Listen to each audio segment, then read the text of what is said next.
ہم تو یزید کے اس لیے خلاف ہیں کہ اس نے امام حسین رضی اللہ تعالیٰ عنہ کو شہید کیا ہے، وہ قاتل اہل بیت ہے، لیکن جب امام حسین رضی اللہ تعالیٰ عنہ یزید کے مقابلے میں کھڑے ہوئے تھے اس وقت تو وہ قاتل اہل بیت نہیں تھا۔ یہ جرم تو اس کے نامہ سیاہ میں بعد میں آیا، جب وہ کھڑے ہوئے تھے تو ان کے نزدیک تو یہ بات نہیں تھی جو ہمارے نزدیک ہے۔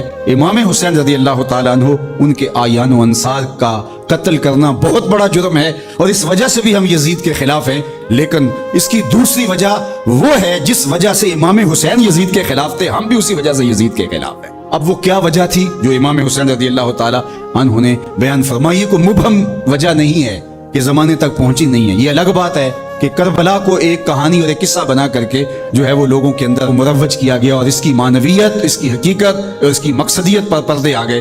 سنو امام حسین رضی اللہ تعالیٰ عنہ نے کیا فرمایا: میں اس لیے کھڑا ہوا ہوں، اس لیے میدان عمل میں موجود ہوں، بچوں، بوڑھوں اور جوانوں کے ساتھ، دودھ پیتے شیرخواروں کے ساتھ میں اس لیے میدان عمل میں آیا ہوں۔ یزید اور پوری یزیدیت انہوں نے شیطان کی اطاعت کو قبول کر لیا ہے اور رحمان کی اطاعت کو ترک کر دیا ہے، اور فساد بپا ہو گیا تھا۔ وَأَطَّلُ الْحُدُودِ، حدود شرعی کو معطل کر دیا گیا۔ اللہ نے جن چیزوں کو حلال کیا ہے اس نے حرام کر دیا، اور جس کو اس نے حرام کیا اس نے اس کو حلال کر دیا۔